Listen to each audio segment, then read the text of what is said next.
Hello everyone, आज हम लोग करने जा रहे हैं क्लास 12 हिंदी आरोह भाग 2 की जो काव्य खंड है उसका जो पहला काव्य है जो कि हरिवंश राय बच्चन द्वारा जी रचित है। एक है दिन जल्दी जल्दी ढलता है और दूसरा आत्म परिचय। सबसे पहले कविता की तरफ बढ़ने से पहले कवि के बारे में देख लेते हैं कि हरिवंश राय बच्चन जी का कौन थे। तो हरिवंश राय बच्चन जी का जन्म सन 1907 में इलाहाबाद में हुआ था।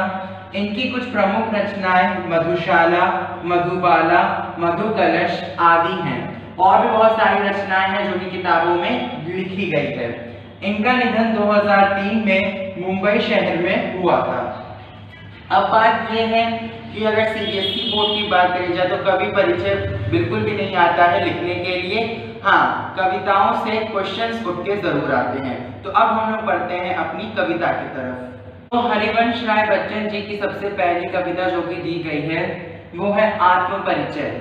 आत्म परिचय के अंदर लेखक ने अपने गुणों के बारे में बताया है कि कौन कौन सी चीजें उनके अंदर हैं।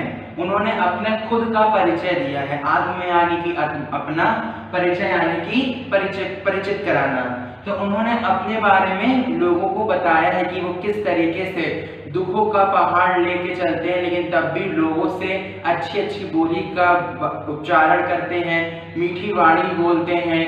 भले ही उनके अंदर आग लगी होती है, उनके अंदर बहुत सी दुख तकलीफें रहती हैं, लेकिन जो जग का, जो जीवन का भार है वो हर चीज को समेट कर लेकर चलते हैं। उन्होंने उस चीज को इस कविता में बखूबी तौर पर बताया है। तो कविता शुरू करते हैं।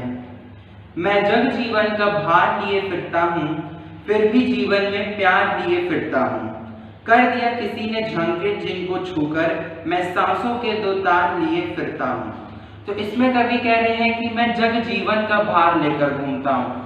लेखक कह रहे हैं, हरिवंश राय बच्चन जी कह रहे हैं कि वो जग का, दुनिया का जो भार है, दुनिया में जितने भी ढेर सारे हम लोग के पास बोझ रहते हैं, कामों का बोझ रहता है और बहुत सी चीजें रहती हैं, जिम्मेदारियां जो रहती हैं, वो सारी की सारी चीजें वो लेकर इस दुनिया में चलते हैं। वो सारी की सारी जिम्मेदारियों को वो समेटते हैं। लेकिन जग जीवन का भार लेने के बावजूद भी वो अपने जीवन में बहुत प्यार वाली भाषा का उच्चारण करते हैं। फिर भी जीवन में प्यार लिए फिरता हूँ, यानी कि इतने दुखों का पहाड़ लेकर, इतना भार लेकर दुनिया में जितना भी भार है उनके सर पर, वो सारे का सारा भार, सारी की सारी जिम्मेदारियां वो लेकर चलते हैं। लेकिन फिर भी उनके दिल में कहीं ना कहीं प्रेम है, कहीं ना कहीं प्यार है जो कि वो लोगों को बांटते चलते हैं। कर दिया किसी ने झंकृत जिनको छूकर, मैं सांसों के दो तार लिए फिरता हूँ। अब झंकृत का मतलब है झनकार उत्पन्न होना। झनकार यानी कि एक तरीके की ध्वनि उत्पन्न होना या फिर आवाज उत्पन्न होना। तो यहाँ पर मतलब है कि जैसे कि एक सितार होता है, सितार एक इंस्ट्रूमेंट होता है म्यूजिक में। तो जैसे कि जिसमें सितार में बहुत सारे तार होते हैं, जब तार को तब बजाते हैं तभी उसमें से एक मधुर सी ध्वनि निकल कर आती है। ठीक उसी तरीके से यहाँ पर लेखक बता रहे हैं कि कोई व्यक्ति जब किसी सितार को झंकृत कर देता है, छू देता है, उसमें से कोई ध्वनि उत्पन्न हो जाती है, ठीक उसी प्रकार की सांसें मैं लिए फिरता हूँ। यानी कि उनकी जो सांसें हैं वो बहुत महकी हुई हैं, उनकी जो जिंदगी है वो खुशियों से भरी हुई है और वो उस चीज को साथ में लेकर चलते हैं। पहले स्टैंजा में लेखक यही बताते हैं कि वो दुनिया भर का जितना भी जिम्मेदारियां रहती हैं, रिस्पॉन्सिबिलिटी रहती है, वो सारी की सारी जिम्मेदारियों को अपने सर पर लेकर चलते हैं, लेकिन फिर भी लोगों के प्रति एक प्रेम भाव रखते हैं। जिस तरीके से कोई व्यक्ति अगर सितार को बजाने जाता है, उसमें से एक ध्वनि उत्पन्न हो जाती है, झनकार जैसी ध्वनि उत्पन्न हो जाती है, ठीक उसी प्रकार मानो मेरी भी जिंदगी हो गई हो, किसी व्यक्ति ने, कोई अंधड़ व्यक्ति ने आकर उसको छू लिया हो और मेरी सांसों को महका लिया हो। फिर बाद में लेखक कहते हैं, मैं स्नेह सुरा का पान किया करता हूँ। अब यहाँ पर स्नेह और सुरा का इस्तेमाल किया गया है, तो एक ही शब्द है जो कि लेखक लेके चलने हैं। स्नेह का मतलब होता है प्रेम, और वहीं सुरा की बात करें तो सुरा का मतलब होता है शराब। तो यहाँ पर उन्होंने बताया है शराब, शराब यानी कि एक कड़वाहट, जहर। तो उन्होंने बताया कि किस तरीके से कड़वाहट में भी वो प्रेम लेकर चलते हैं, जो जिंदगी की उनकी कड़वाहट है उसमें भी वो अपना प्रेम लेकर चलते हैं। जैसे कि मैं स्नेह सुरह का पान किया करता हूँ, यानी कि मैं प्यार रूपी नशे का उत्पादन करता हूँ, मैं प्यार रूपी नशे को लेता हूँ। साथ ही साथ मैं कभी न जग का ध्यान किया करता हूँ। लेखक को दुनिया से कुछ कोई मतलब नहीं है, उन्हें दुनिया से दूर रहते हैं वो। उन्होंने कहा कि मुझे दुनिया पे ध्यान ही नहीं देना है, मुझे दुनिया के बारे में कुछ सोचना ही नहीं है। जग पूछ रहा उनको जो जग की गाते, मैं अपने मन का गान किया करता हूँ। लेखक बताते हैं इस दुनिया वालों के बारे में कि जो दुनिया वाले हैं वो सिर्फ उन व्यक्ति को पूछते हैं जो दूसरे व्यक्ति का गुणगान गाते रहते हैं, ना उनके व्यक्तित्व में ये चीज है कि वो किसी एक व्यक्ति का गुणगान गाएं, जिस वजह से वो अपना ही गुणगान गाते हैं। यहाँ पे लेखक जो हरिवंश राय बच्चन जी हैं वो कह रहे हैं कि जो दुनिया है उस दुनिया से उनको कोई लेना देना नहीं है, कोई रिश्तेदारी नहीं रखनी उनको, क्योंकि जो दुनिया वाले हैं वो सिर्फ उन्हीं लोगों को पूछते हैं जो दूसरे व्यक्ति की गुणगान गाते हैं, जो दूसरे व्यक्ति के बारे में बढ़ा चढ़ा के बातें करते हैं। लेखक को ये सारी चीजें बिल्कुल भी नहीं पसंद है करनी, इस वजह से वो अपना खुद का गुणगान गाते हैं, वो अपनी ही धुन और अपनी ही राग अलापते रहते हैं। साथ ही साथ वो एक प्रेम रूपी नशे को का उत्पादन करते रहते हैं। फिर लेखक कहते हैं मैं निज उर के उद्गार लिए फिरता हूँ। उर का मतलब होता है दिल, हृदय। साथ ही साथ उद्गार लिए फिरता हूँ, एक दर्द लिए फिरता हूँ, एक आवाज। उद्गार मतलब कि एक आवाज जो कि मन के अंदर रहती है और हम लोग उसको बाहर निकाल के लोगों के सामने व्यक्त नहीं करते हैं। तो लेखक कह रहे हैं कि मैं अपने हृदय में, मैं अपने दिल में एक आवाज लेकर, एक दर्द लेकर चलता रहता हूँ जो कि मैं लोगों को बिल्कुल भी नहीं बताता। मैं निज उर के उपहार लिए फिरता हूँ। उपहार यानी कि तोहफा, यानी कि लेखक कह रहे हैं कि मैं दुख भी लिए चलता हूँ और साथ साथ तोहफा भी मैं अपने दिल के अंदर दबाकर चलता हूँ। मैं यह अपूर्ण संसार न मुझको भाता, मैं सपनों का संसार लिए फिरता हूँ। अब लेखक यहाँ पे बताते हैं कि ये जो संसार है, उन्होंने बताया है कि जो दुनिया है ये अपूर्ण है, ये कभी पूरी हो नहीं सकती है, ये हमेशा आधी अधूरी ही रहेगी। जिस तरीके से कोई इंसान होता है, अगर वो बहुत अमीर होता है तो उसकी जो मनोकामनाएं रहती हैं, जो इच्छाएं रहती हैं, वो दिन प्रतिदिन बढ़ती ही चली जाती रहती हैं और उसको लगता है कि जितना उसके पास है उतना कम है। ये सिर्फ अमीर लोगों के साथ नहीं बल्कि हर लोगों के साथ, हर व्यक्तियों के साथ होता है कि उनको लगता है कि उनकी दुनिया में कितना ज्यादा है और मेरे पास कितना कम है। ये उनकी एक मानसिकता होती है, एक सोच होती है। इसीलिए लेखक ने इस संसार को अपूर्ण बताया है। ऐसा संसार जिनके पास सब कुछ होते हुए भी लोग उस चीज के पीछे भागते रहते हैं जो कि उनकी आत्मसंतुष्टि को नहीं दे सकता। जो तो इस तरीके से लेखक जो है वो पूरे संसार को अपूर्ण बताते हैं। फिर लेखक कहते हैं मैं सपनों का संसार लिए फिरता हूँ।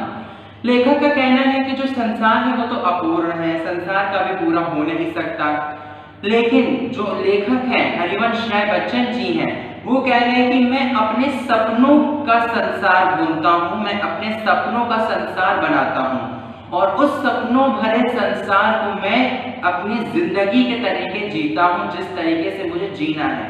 अब क्या होता है कि दुनिया में सबको सब कुछ नहीं मिल पाता है और दुनिया वाले वही चीज के पीछे भागते रहते हैं जिस चीज की उनके पास कमी रहती है। अब वो चीज भले ही हकीकत में आपके पास नहीं आ सकते, लेकिन अच्छी अच्छी चीजों का सपना तो हर कोई देखता है, ख्वाब तो हर कोई देखता है अच्छी अच्छी चीजों का। तो वो अच्छी अच्छी चीजों का सपना देखकर ही वो अपना बसेरा कर लेते हैं। लेखक का कहना ये है, क्योंकि यही लेखक इसमें बताते हैं कि वो दिल के अंदर दुख भी लेके चलते हैं, उपहार भी लेके चलते हैं, प्रेम भी लेके चलते हैं और एक आंख भी लगी रहती है उनके दिल में जिसको वो दबा कर चलते हैं, लोगों के प्रति कभी भी व्यक्त नहीं करते। वो कभी भी इस अपूर्ण संसार की तरफ ध्यान ही नहीं देते, वो अपने सपनों की बनाई हुई दुनिया में मग्न रहते हैं और एकदम खुश रहते हैं। फिर लेखक कहते हैं मैं जला हृदय में अग्नि दहा करता हूँ। सुख दुख दोनों में मग्न रहा करता हूँ। जला हृदय में अग्नि, जला हृदय यानी कि उनका जो दिल है वो जल रहा है अग्नि से, उनका जो दिल है वो जल रहा है अग्नि से। अब यहाँ पे ये बात नहीं कह रहे हैं लेखक कि उनके दिल में आग लगी हुई है। यहाँ पे आग का मतलब ये है कि उन्हें कुछ बातें हैं, कुछ चीज है, दुख है, दर्द है, जो उनकी दुनिया में रह के उनको बार बार कचोड़ती है, उनको बार बार उदास करती है, परेशान करती है। वो सारी की सारी चीजें वो अपने दिल में रखते हैं। साथ ही साथ उनका कहना है कि मुझे सुख और दुख से कोई मतलब नहीं है, चाहे सुख हो चाहे दुख हो, मैं हर परिस्थिति में खुश रहना जानता हूँ, मैं हर परिस्थिति में खुश रह सकता हूँ। जब भव सागर तरने को नाव बनाते मैं भव मौजों पर मस्त बहा करता हूँ। अब लोग क्या कह रहे हैं, यहाँ पे कह रहे हैं लेखक कि जो लोग होते हैं वो अपनी फैसिलिटी के बारे में बहुत सोचते हैं। अगर किसी इंसान को समुद्र पार करना रहता है तो बहुत कम ही लोग नाव का इस्तेमाल करते हैं। सब लोग बहुत बड़े बड़े जहाज का निर्माण करते हैं, शिप बनाते हैं और फिर एक जगह से दूसरी जगह जाते हैं समुद्र या सागर को पार करने के लिए। तो लेखक कह रहे हैं कि मैं लोगों की तरह नहीं हूँ जो कि एक भव्य सागर को, एक भव्य ओशियन को, उसको पार करने के लिए कोई शिप बनाए, जहाज बनाए। मैं वो इंसान हूँ जो नाव पर बैठकर सागर में लहरों के बीच एकदम मस्त रह के आगे बढ़ सकता हूँ। यहाँ पे कहने का मतलब है कि क्या है भव्य सागर से कि जो कठिनाई रहती है हमारी जिंदगी में, जो कठिनाइयां रहती हैं, जो हर वक्त हम लोगों को बीच रास्ते पे तोड़ देती हैं, एकदम हम लोगों को दुखी कर देती हैं, जिससे हमें समझ में नहीं आता है कि हम आगे बढ़े तो कैसे बढ़े। और सहारा लेने के लिए, लोगों का सहारा लेने के लिए हमेशा खड़े रहते हैं। तो लेखक कहते हैं हमें सहारा लेने की जरूरत नहीं है। जो परिस्थितियां आ रही हैं, जो कठिनाइयां हमारे रास्तों में आ रहे हैं, उस कठिनाइयां, उस परिस्थितियों को हमें अच्छे से समझना चाहिए, उसमें भी मग्न रहना चाहिए। क्योंकि जिंदगी में जो सुख के बादल हैं वो तो बहुत कम होते हैं, लेकिन दुख के बादल तो हमेशा हम लोगों को घेरे हुए रहते हैं। दुखी हमेशा बरकरार रहती है हमारे जीवन में, सुख कभी कभार मिलता है लोगों को। यही लेखक यहाँ पे बताना चाहते हैं। फिर लेखक कहते हैं मैं यौवन का उन्माद लिए फिरता हूं। अब यौवन क्या है?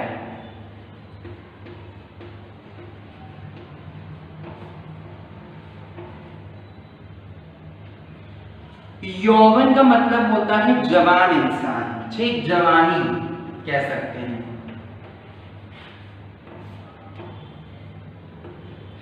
तो यौवन का मतलब होता है जवानी, ठीक। तो यहाँ पे लेखक क्या कह रहे हैं, मैं यौवन का उन्माद लिए फिरता हूँ, यानी कि मैं जवान लोगों की तरह रहता हूँ। जैसे लोग जवान रहते हैं, एकदम हट्टे खट्टे रहते हैं, एकदम तंदुरुस्त अच्छे से बने हुए रहते हैं, वेल मेंटेन्ड अपने आप को रखते हैं, मैं उन लोगों की तरह ही अपना जीवन जीता हूँ। उन्मादों में अवसाद लिए फिरता हूँ, दिल में, उन्माद में, हृदय में एक अवसाद लेकर चलता रहता हूँ। जो मुझको बाहर हंसा रुलाती भीतर, मैं हाय किसी की याद लिए फिरता हूँ। अब यहाँ पे लेखक कह रहे हैं कि वो अपनी जिंदगी एकदम जवान व्यक्ति की तरह जीते हैं। जैसे जवान लोग अपनी जिंदगी जीते हैं, ठीक उसी प्रकार वो भी अपनी जिंदगी जीते हैं। लेकिन जवानी के साथ साथ एक बात है, एक चीज है जो कि उनको दिल के अंदर कचोड़ती रहती है, उनको बहुत परेशान करती रहती है, और वो बात उनको कभी कभार हंसाती है। जब लेखक उस बात को याद कर लेते हैं, जो चीज उनके साथ घटित हो चुकी है, उस चीज के बारे में जब वो याद करते हैं तो कभी कभार उन्हें हंसी आती है, तो कभी कभार उन्हें दुख लगता है, वो रोते हैं कभी कभार।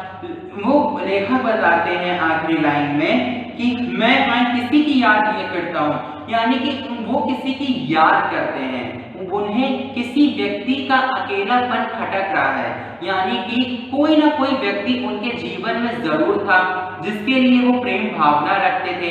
अब शायद वो व्यक्ति चला गया है और उसी की याद में वो अपने दिल में अग्नि को जलाए रखते हैं। वो अपने उसी के याद में कभी कभी रोते हैं, कभी कभी हंसते हैं।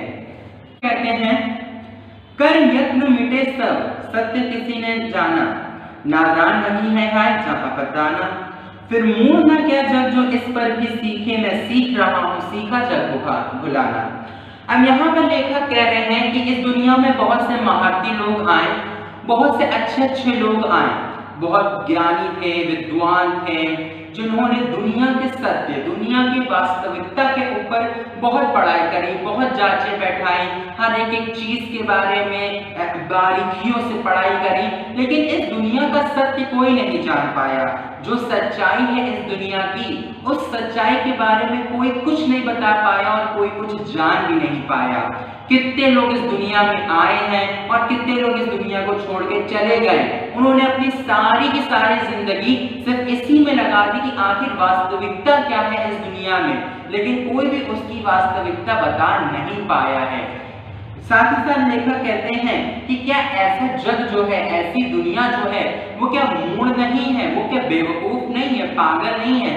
अब जाहिर सी बात है, जिस चीज के पीछे कई लोग हाथ धो के पीछे पड़े हों और फिर भी किसी को सफलता नहीं प्राप्त हो पा रही है, तो उस चीज के पीछे क्यों अपना माथा बिगाड़ना, क्यों उस पर माथा पिच्ची करना उस चीज के बारे में। तो लेखक कह रहे हैं क्या यही सब जानकर लोग बेवकूफ नहीं है इस दुनिया के, जो चीज कोई नहीं जान पाया उसके पीछे जबरन अपनी पूरी जिंदगी बर्बाद कर देते हैं। लेखक कहते हैं मुझसे सीखो। लेखक कहते हैं, हरिवंश राय जी का कहना है कि लोगों को मुझसे सीखना चाहिए। मैं लोगों द्वारा जो सिखाई गई चीजें हैं, मैं उसको भुलाने के बारे में सोच रहा हूँ। अब लोगों द्वारा सिखाई गई चीजें क्या होती है कि बहुत सी चीजें रहती हैं जो लोगों द्वारा हमें बताई जाती है कि हमें ऐसा व्यवहार रखना चाहिए, ऐसा आचरण रखना चाहिए। अब क्या होता है, कुछ कुछ अच्छी चीजें हमारे अंदर आती हैं, कुछ कुछ बुरी बुरी चीजें हमारे अंदर आती है। हमें अपनी जिंदगी जो है वो अपने हिसाब से जीनी चाहिए। हम जैसे हैं हमें वैसे ही लोगों के सामने अपने आप को प्रदर्शित करना चाहिए। इसलिए लेखक कहते हैं कि लोगों को मुझसे सीखना चाहिए, जो इंसान लोगों द्वारा सिखाए गए चीजों को, लोगों द्वारा बताए गए ज्ञान को भुलाने की कोशिश कर रहा है। फिर लेखक कहते हैं मैं और जग और कहां का नाता। अब यहाँ पर और बहुत बार इस्तेमाल किया गया है, लिया उसने, तो ऐसे लोगों से हम लोग रिश्तेदारी नाते थोड़ी ना रख देते हैं।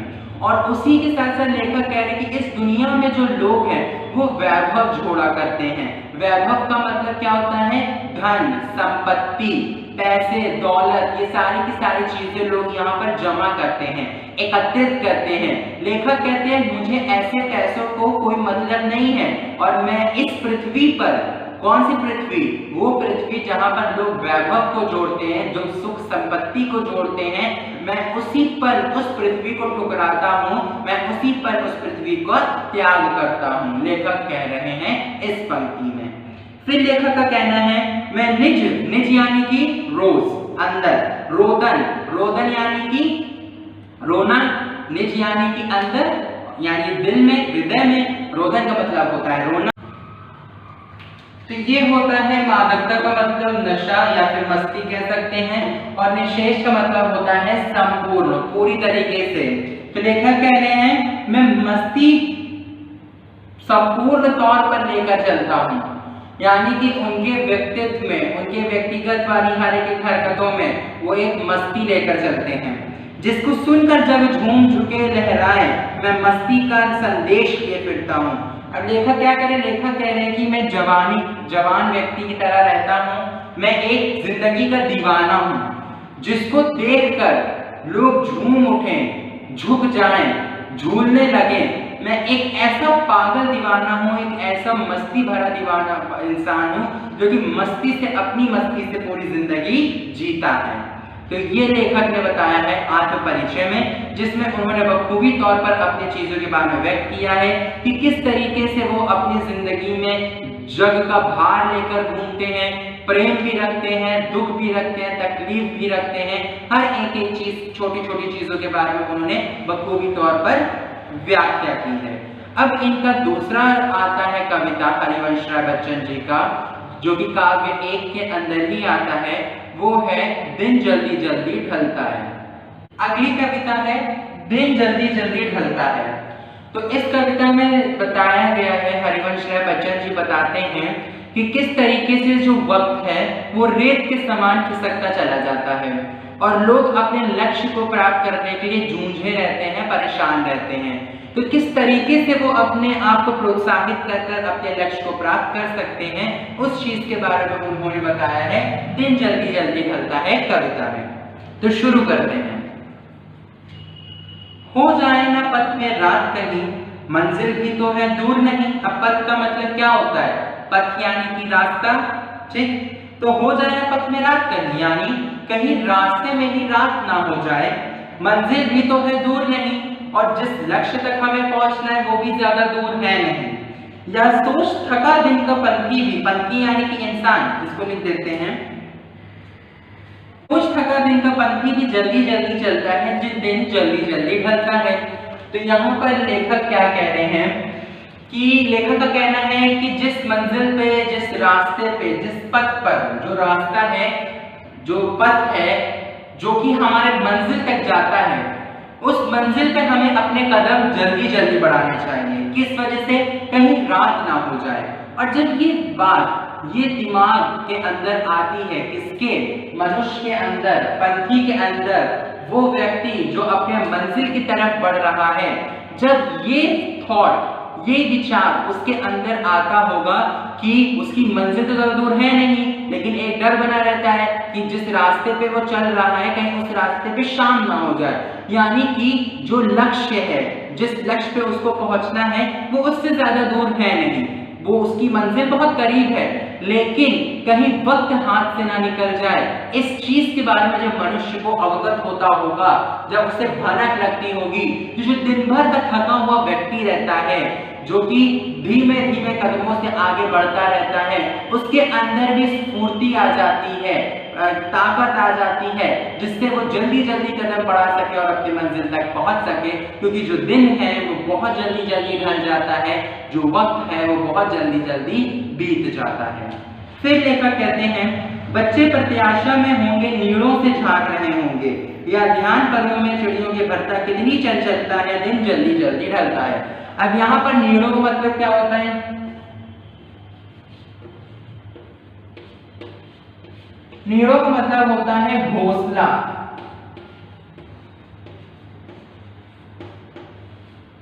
तो यहाँ पर लेखक एक उदाहरण देते हैं। उन्होंने कहा कि क्या होता है कि कोई भी पंछी होता है, चिड़िया होती है, चिड़िया के जो माता पिता होते हैं वो जब चले जाते हैं कहाँ से? घोंसले से चले जाते हैं किसी काम के लिए, और उनके बच्चे घोंसले में अकेले रहते हैं। तो जब चिड़िया के माता पिता को इस बारे में भनक लगती होगी कि उनके बच्चे अकेले होंगे घोंसले में और अपने घोंसलों से झांक रहे होंगे, प्रतीक्षा कर रहे होंगे कि कब उनके माता पिता उनके पास आएंगे, जब ये विचार उन चिड़ियों के माता पिता के दिमाग में आता होगा, तो उनके जो पंख है, उनके जो पर है, उसमें चंचलता प्रदान हो जाती है, और वो सोचते हैं कि मैं कितनी जल्दी उड़कर अपने बच्चों के पास पहुंच सकूं और उन्हें, उनको स्नेह कर सकूं, प्रेम कर सकूं, क्योंकि जो दिन है वो बहुत जल्दी जल्दी ढल जाता है। तो पहले स्टैंजा में तो लेखक ने ये बताया कि जब कोई व्यक्ति अपने पथ पे चल रहा होता है तो उसे डर लगा रहता है कि कहीं शाम ना हो जाए, कहीं वो मौका उसके हाथ से चला ना जाए, और साथ ही साथ उसकी मंजिल भी ज्यादा दूर नहीं होती। तो जब ये विचार किसी थके हुए व्यक्ति पे जाती है तो उसके पैरों में चंचलता प्रदान हो जाती है, वो बहुत तेज आगे की तरफ बढ़ने लगता है। फिर उसका उन्होंने उदाहरण दिया कि किस तरीके से जब कोई चिड़ियों के बच्चे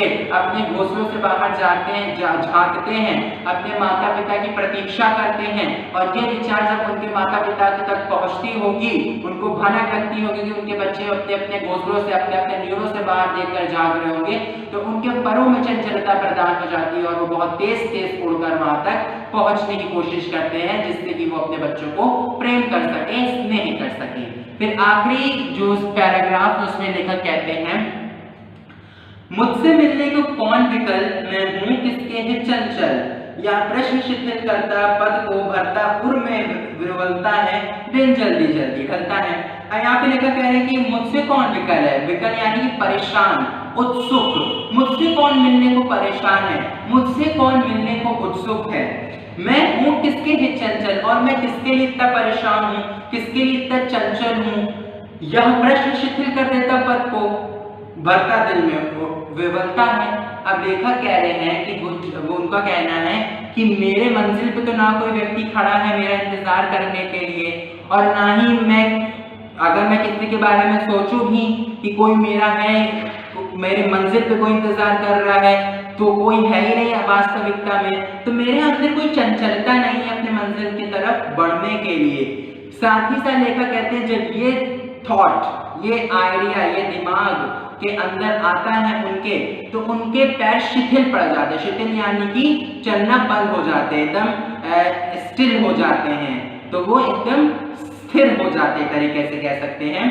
तो वो स्थिर हो जाते हैं और साथ ही साथ उनके दिल में एक विवलता आ जाती है, विवलता जैसा भाव आ जाता है, क्योंकि उनके लगता है कि उनके मंजिल पर कोई व्यक्ति है ही नहीं उनका इंतजार करने के लिए, कोई उनसे परेशान नहीं है मिलने के लिए, और उनको जब कोई है ही नहीं तो वो किसके लिए चंचल हो, किसके लिए परेशान हो। और यही जब थॉट उनके दिमाग में आता है तो उनके पैर शिथिल पड़ जाते हैं, उनका दिल दुख से भर जाता है, क्योंकि जो दिन है वो बहुत जल्दी जल्दी ढलता है, वक्त बहुत जल्दी जल्दी बीत जाता है। तो यही था पाठ दिन जल्दी जल्दी ढलता है, जिसमें लेखक ने बखूबी तौर पर हमें बताया कि किस तरीके से जब हम लोग रास्ते पे चल रहे होते हैं तो डर लगा रहता है कि कहीं शाम ना हो जाए और आप अपने रास्ते तक पहुंच ना पाए। मंजिल भी जब ज्यादा दूर नहीं रहती तो शिथिल वाले व्यक्ति को, जो व्यक्ति बहुत थका रहता है, हारा रहता है, उस व्यक्ति के अंदर भी फुर्ती आ जाती है और वो बढ़ने की कोशिश करता है, जिसका उदाहरण उन्होंने चिड़ियों का देख के किया। फिर लेखक ने बताया कि मेरे लिए तो कोई मंजिल पर खड़ा नहीं है, कोई बहुत ज्यादा प्रतीक्षा नहीं कर रहा है, विकल्प नहीं है, साथ ही साथ मैं किसके लिए इतना चंचल हूँ। तो ये सारी जब चीजें उनके दिमाग में आती है तो वो थक जाते हैं, शिथिल पड़ जाते हैं, और फिर बाद में वो कहते हैं कि जो दिन है वो बहुत जल्दी जल्दी ढल जाता है, वक्त रेत के समान बीत जाता है। तो ये था पूरा चैप्टर हरिवंश राय बच्चन जी के द्वारा रचित 2 कविताओं से। एक था आत्म परिचय, दूसरा था दिन जल्दी जल्दी ढलता है। उम्मीद है कि आपको ये वीडियो बहुत पसंद आई होगी। इसको प्लीज सब्सक्राइब कीजिए और शेयर कीजिए। Thank you.